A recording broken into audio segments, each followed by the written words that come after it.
How long have you been misled by this movie? Actually, what really killed Jack and 1,500 people was not as simple as hitting an iceberg. Instead, it was a trap that was invisible to everyone. You should know the weather that night was great. The iceberg should have been spotted long ago. Why was it not seen until the last 37 seconds? Where on earth was it hiding? Why didn't the ship just a short distance away come to the rescue? Instead, they just watched this supposedly unsinkable vessel sink into the Atlantic Ocean 2 hours and 40 minutes later. These are not conspiracies. Let's just look at the 2022 digital scan and the latest discoveries to see what kind of answer they actually provide. Late on the night of April 14, 1912, the Titanic, carrying 2,224 people, was sailing in the North Atlantic Ocean. This voyage was its maiden voyage. On board were wealthy elites, ordinary passengers, immigrants going to America for a new life, and thousands of crew members. At that time, many people had great confidence in the ship, as it was so advanced. It was 269 meters long, making it one of the largest steamships of that era. It had watertight compartments, electric lights, wireless radio, and cabins that were extremely luxurious. In the eyes of many, this was no ordinary steamship. This was a floating palace of the industrial age. But on this day of April 14th, the Titanic had already entered a dangerous zone. There was ice in the Atlantic, and not just a little bit of ice. The Titanic had successively received multiple ice warnings. Ships warned it that there were icebergs in the waters ahead, as well as pack ice, meaning the route was not safe. Therefore, many people later said, the disaster hit because the captain was sailing too fast, because the ice warnings were not given enough attention, and because the lookouts did not have binoculars. These claims all make sense, but they cannot bypass a core question. Even sailing fast and without any binoculars, that does not mean the iceberg was invisible. If the night was normal, if the sea surface was normal, and if the horizon was normal, the lookouts should have spotted an outline in advance. But on that night, lookout Frederick Fleet had been staring straight ahead from the crow's nest. What he saw was a very strange horizon. It was not completely invisible ahead. Quite the opposite, it looked very clear that night. That was exactly the most fatal part, because if it were heavy fog, everyone would know the danger. If it were a storm, the captain would slow down. The lookouts would be on high alert. But that was not the case. That night, the sky was clear. The starlight was bright, and there were almost no waves on the sea. Everything seemed to be telling the people on board. Visibility was great, conditions normal. But this too normal state was a trap in itself. The sea was too calm. So calm there was no surf. Normally, when an iceberg appears at sea, even if you cannot see the iceberg clearly, you might see the waves around it first. When waves hit the base of an iceberg, there will be white foam. Waves reflect. But that night, the sea surface seemed as if it were pressed down. There was no obvious surf and no obvious white foam. Even if the iceberg was right ahead, it would not easily give itself away. But that was still not the most critical part. The most critical thing was in the air. That night, the Titanic was sailing from the relatively warm Gulf Stream into the freezing Labrador Current. It was cold near the surface, but the air above was relatively warmer. In other words, a layer of cold air clung to the sea surface, with a layer of warm air covering it. This creates a thermal inversion layer. This sounds professional, but it is actually easy to understand. Normally, air temperature changes with altitude, forming relatively stable layers. But that night, the cold air clung to the sea surface, while warm air pressed down on top. The two air layers had distinct densities. When light passed through them, it would bend. When you drive in the summer, you have seen a similar phenomenon. On the road ahead, there seems to be a puddle. When the car drives over, the water vanishes. That is not water. It is the hot air bending the light. What you see is the reflection of the sky. On the night it sank, a similar optical problem also occurred, except that it happened over a cold ocean surface. Cold air and warm air layered on top of each other, causing the distant light to bend abnormally. As a result, the horizon seen by the human eye might not be the horizon. It was lifted up, and it was distorted between the true horizon and the false horizon. A blurry, grayish, and contrast-free area would appear. That strange layer of haze the lookout saw was likely exactly this phenomenon. Ordinary heavy fog will directly tell you, I cannot see clearly. But this kind of light distortion is much more insidious. As the entire night looked clear, the stars in the sea were still there, and the distant sky, but the most important outline of the iceberg was eaten away. Understand that when looking for icebergs in the dark, they do not look for a bright white object. An iceberg is not necessarily a bright white mass. What the lookouts are truly looking for is the boundary, the line by the sea, the sky, and the iceberg. But that night, this outline happened to be swallowed up by the false horizon and the haze belt. So the iceberg did not just suddenly appear. It was there all along.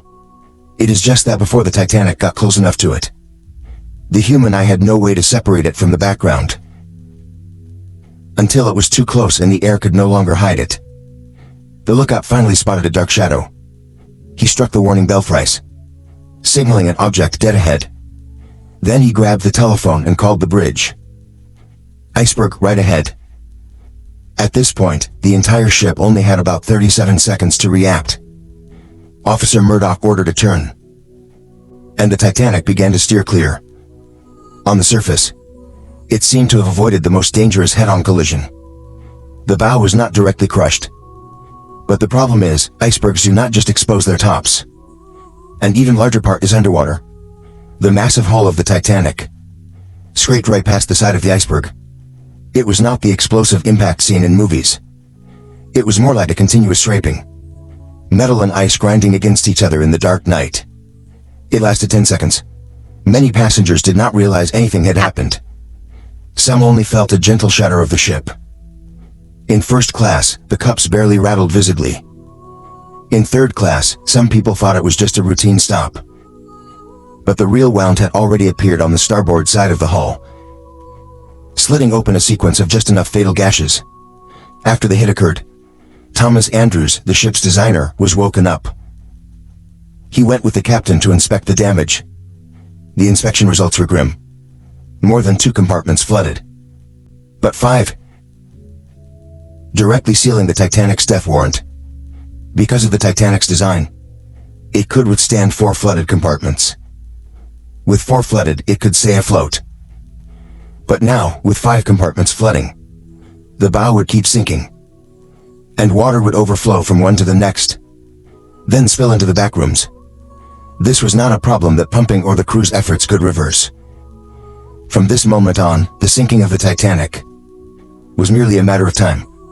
Andrews told the captain that the ship might only have 1 or 2 hours left. More troublesome still was that most people on board did not know what this meant. Because the Titanic sank too quietly. If the ship had listed immediately after the impact, lost power, or exploded, everyone would have known right away that things were bad. But it was not like that here. Lights stayed on, corridors were passable, and the ship's tilt was not obvious at first. Passengers upstairs were asking, why have we stopped in the sea? The answer some people received was, it's nothing. Just a minor accident. This was not a deliberate lie at the time, as many crew members did not realize right away that it was irreversible. Imagine if you were there on the scene. Beneath your feet was the massive, bright, and stable deck, and then someone said to wear a life jacket, leave the ship, and get into a tiny wooden boat, and be lowered into the pitch-black, freezing North Atlantic Ocean. What would you think? Therefore, many people were hesitating at the time. They would feel that staying on the big ship seemed safer than getting into a wooden boat. So, some of the lifeboats lowered at the beginning were not full. Some lifeboats could clearly hold dozens of people, but they left with only 20 or 30 people. It was not a lack of rescue. Many people were just unwilling to get on. They did not believe the Titanic would actually sink, and the crew was not prepared enough. Lowering lifeboats is not as simple as dropping ropes. Both sides must be synced and speed steady. If one side is a bit faster, the lifeboat might tilt. The crew worked in cold and chaos, and while the deck was continuously tilting, lowering boats one by one.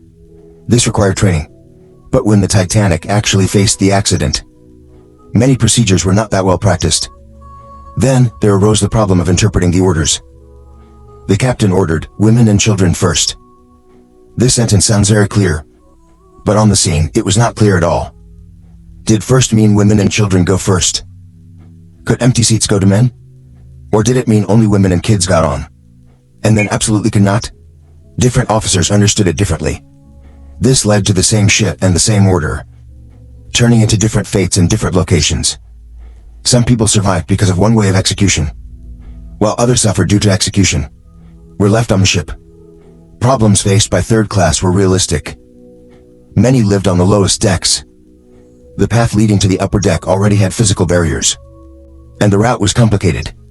Plus, some did not speak English, failing to understand instructions, and did not even know which way to go. Under this chaos, some people thought they could still wait, but the water would not wait. The bow continued to sink, and the deck tilt grew more obvious. Passengers began to move toward the stern, because the stern was the last place still above the water. At this moment, everyone finally understood. The Titanic was really going to sink. What was worse, there were not enough lifeboats left. There was also no time. Around 2:20 a.m., the Titanic completely sank into the ocean. Then, the most terrifying sound began. More than 1,500 people fell into the freezing water. The water temperature at the time was about -2 degrees Celsius. It did not matter if you swam. No one could last long in water like this. Many people did not drown slowly, but quickly suffered hypothermia. Their bodies lost control, and their voices grew weaker bit by bit. Survivors on the lifeboats later recalled that the sea was filled with screaming. That sound lasted for about 20 minutes. Then, it slowly grew quiet. By the time the Carpathia arrived, it was already around 4 a.m. It rushed there with all its might, but all it could find were the survivors on the lifeboats. The Titanic was gone, the lights had vanished, leaving a dark, freezing ocean. For many years afterward, people kept asking, how exactly was the Titanic torn open by the iceberg? Was it really like in the movie, where a huge gash was slashed open? Not until over 100 years later, that the wreckage on the seabed provided more concrete clues. A deep-sea scanning team used vehicles to take more than 700,000 images on the seabed, piecing the Titanic wreckage together into a digital model. These digital models allowed us for the first time to see the scene of this accident more completely. Seabed evidence also showed that the engineers on board held out until the end. Survivors said that before the ship sank, the lights stayed on a long time. This was crucial. As long as lights were on, the crew could still organize people into the lifeboats, and the radio operators could continue to send distress signals. Moreover, clues left by the boiler and steam systems indicated that the engineering team maintained power the whole time. They knew they would unlikely survive, but if power held for one more minute, the people above had a better chance. This is the most realistic and the most cruel aspect of it. One last question. Why did the Californian nearby not rescue them immediately? The reason is simple. It did not truly understand what was happening before its eyes. Shortly before the Titanic hit the iceberg, its operator had already turned off his radio and gone to sleep. Therefore, the Titanic's subsequent distress signals were not received. It did see the ship in the distance, and it saw the rockets, but atmospheric refraction deceived the Titanic and the Californian. In their eyes, the distant ship did not look like the massive Titanic. It looked more like a smaller, ordinary vessel. The rockets were also not immediately recognized as a clear distress signal. Also, the surroundings were full of ice, and setting sail at night carried risks, so they chose to wait until dawn to see. But by the time dawn arrived, the Titanic had already sunk. Therefore, the most cruel thing about the Titanic is not that any single moment was extreme, but that so many things were a hair from being different. But history has no ifs. At 2:20 a.m. on April 15, 1912, the Titanic sank into the Atlantic Ocean. More than 100 years later, we can finally understand more clearly how it sank. But the more than 1,500 people on board can never come back. I am Lauma. See you next time.